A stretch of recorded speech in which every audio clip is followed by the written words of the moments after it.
When people hear the name Ota, they immediately think of factories, industries, and heavy traffic. For decades, this part of Ogun State has served as one of Nigeria's most important industrial corridors. Sitting just outside Lagos, Ota has grown into a city that never truly sleeps, where thousands of workers, traders, students, and commuters pass through every single day. But something remarkable is happening here. The skyline is changing, the road network is evolving. Massive infrastructural projects are beginning to reshape one of the busiest gateways between Lagos and Ogun State. And perhaps nowhere is this transformation more visible than along the Sango-Ota to Idi-Iroko road. Stretching from Sango through Canaanland, Oju-Ore, and onward towards Idi-Iroko, this corridor has become one giant construction site.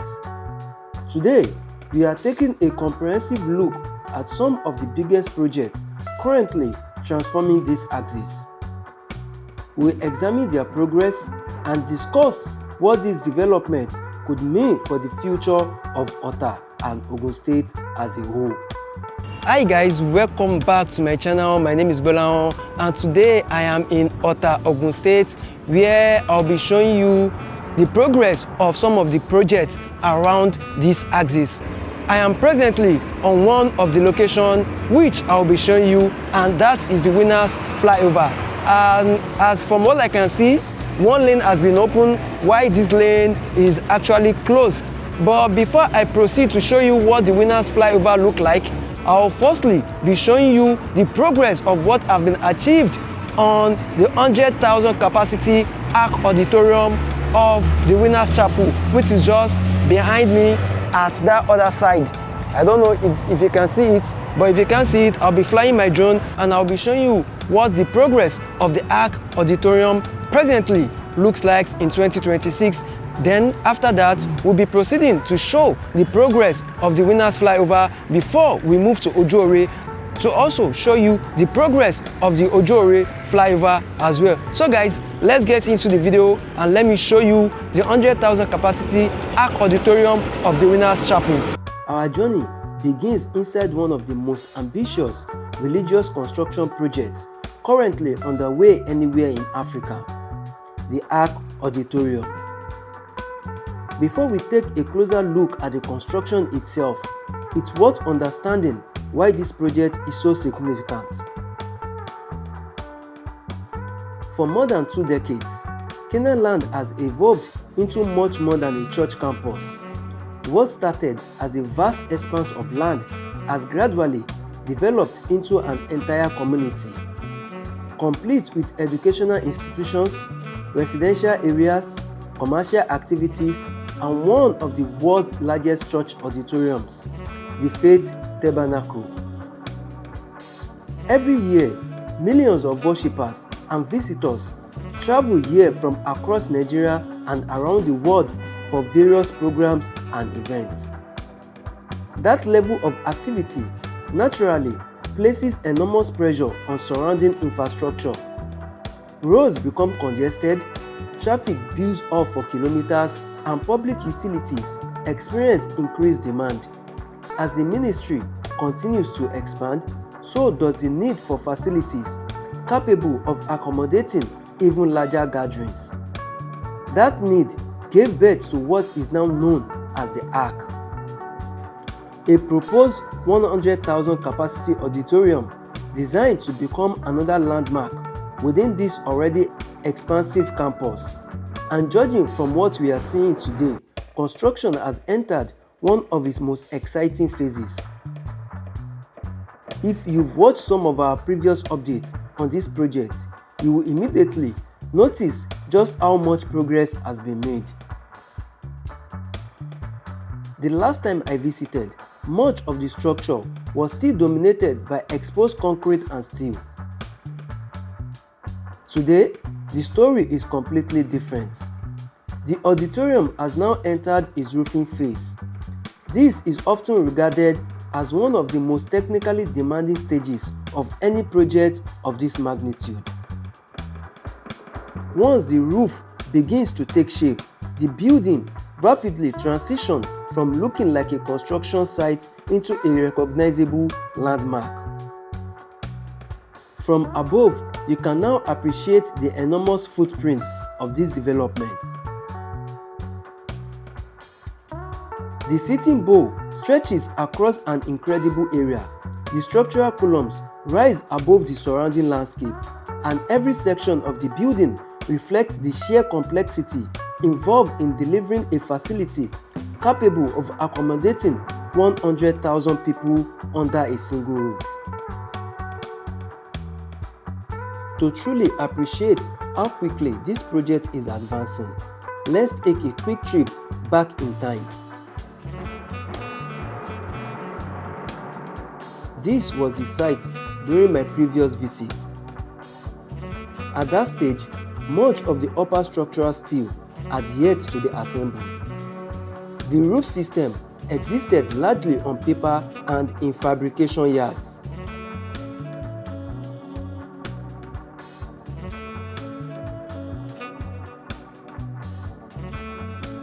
Fast forward to today, the transformation is remarkable.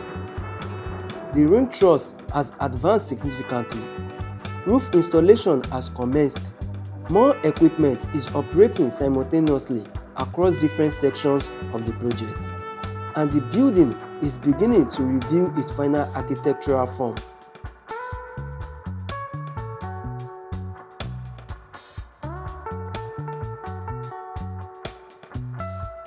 While the Ark Auditorium is rapidly transforming the skyline of Canaanland, another equally important transformation is taking place just outside its gates.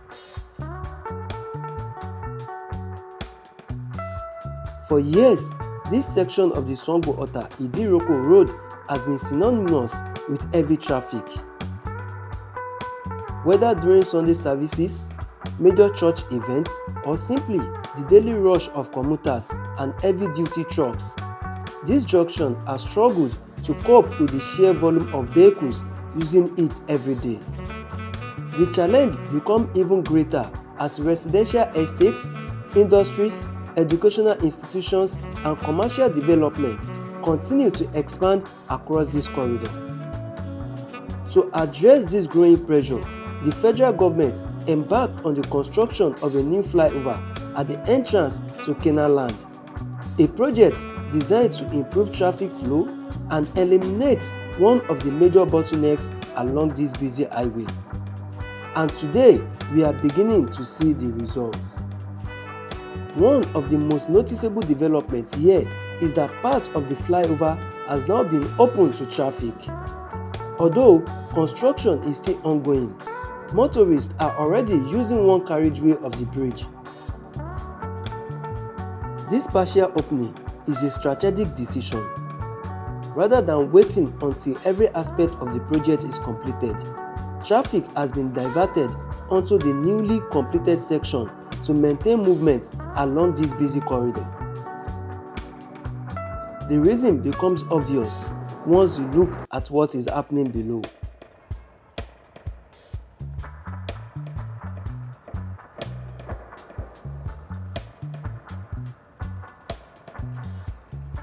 This section of the road has been temporarily closed because work is presently ongoing on the drainage around this axis. So vehicles that are supplied here now are using the flyover just like I showed you earlier.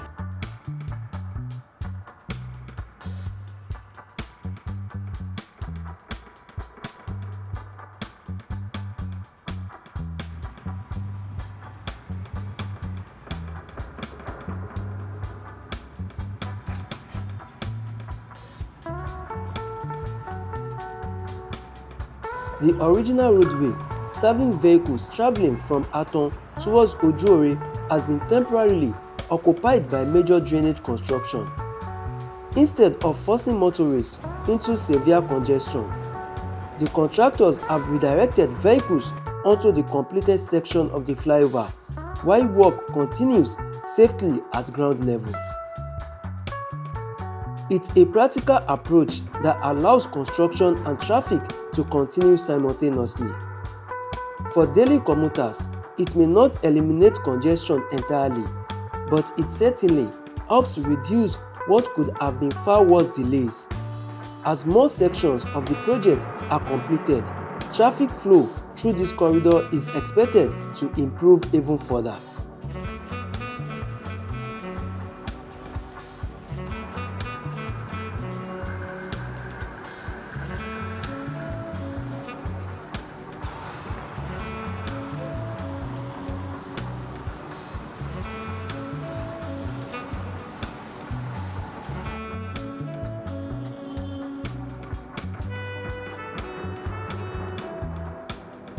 Before we continue our journey towards Oju-Ore, I would like to share a personal observation.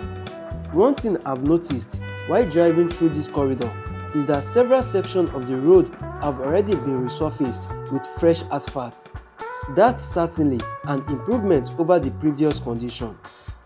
However, considering how rapidly this axis is growing, I honestly expected something a bit more ambitious. This corridor is no longer serving only Ota. It carries commuters traveling between Ogun State and Lagos State. Heavy industrial vehicles, commercial transport, church traffic, and thousands of residents moving through this area every single day.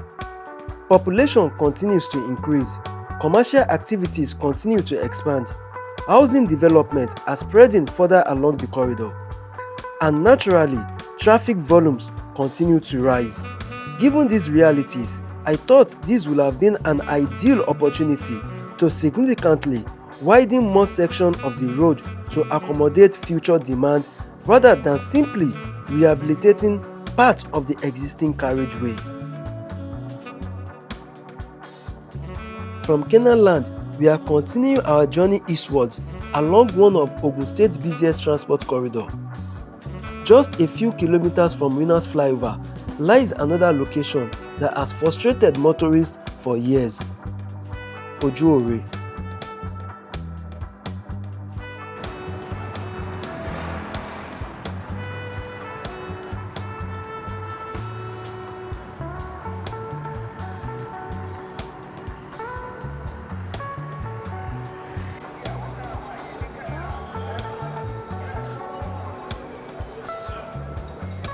So guys, from Winners, I'm presently now at Oju-Ore, and from what I can see ongoing works by one side of the road, just like what we have at Winners, where one side under the flyover was closed. We also have this side right here by my right hand side, which has also been closed, and the interlock for the road is presently being laid. That is what is happening right there at the other side. But for what we have here at Oju-Ore, both carriageway of the flyover is actually open for vehicles. So we have vehicles moving on both carriageways of the flyover. So that is what we have right here at Oju-Ore in Ota, Ogun State. If you've ever driven through this junction, especially during the morning rush hour or late in the evening, you understand why this project is so important.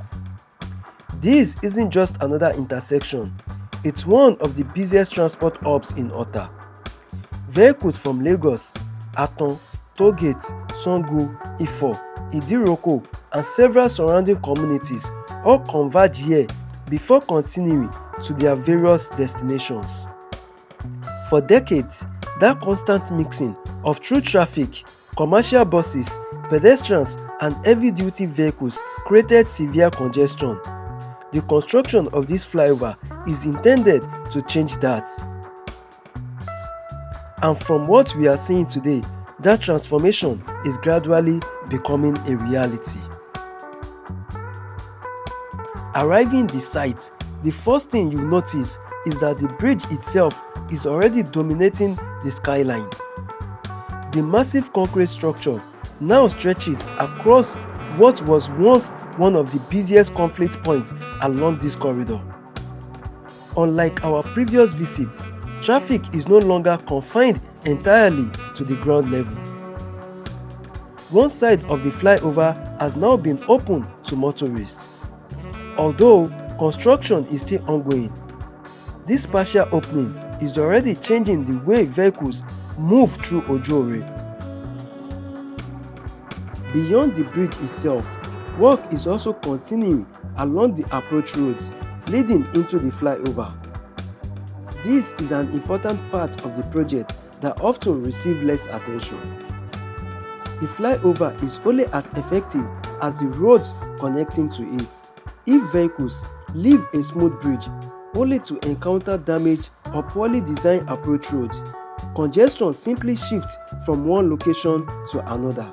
That's why rehabilitation of these connecting roads is equally important.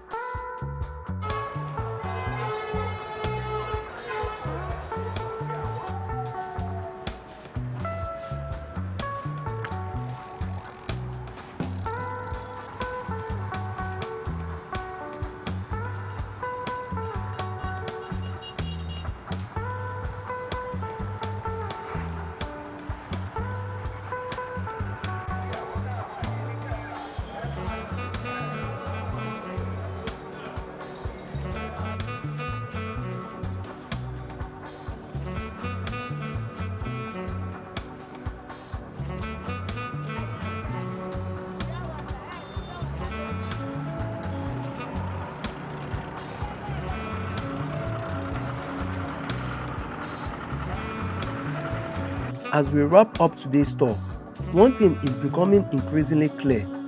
The Sango-Ota Idi-Iroko corridor is changing, not overnight, not without challenges, but steadily, project by project, bridge by bridge, road by road.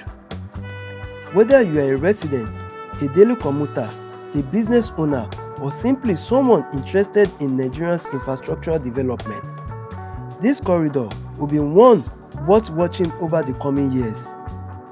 If you enjoyed this comprehensive update, don't forget to support the channel by giving this video a thumbs up, subscribe if you are new here, and turn on notifications so you don't miss out our future infrastructural documentaries from across Nigeria. Also, let me know in the comments which of these ongoing projects do you think will have the biggest impact on Ota: the Ark Auditorium, the Winners Flyover, or the Oju-Ore Flyover? I would love to hear your thoughts. Thank you so much for watching. I am Bolaon, and I will see you in the next video.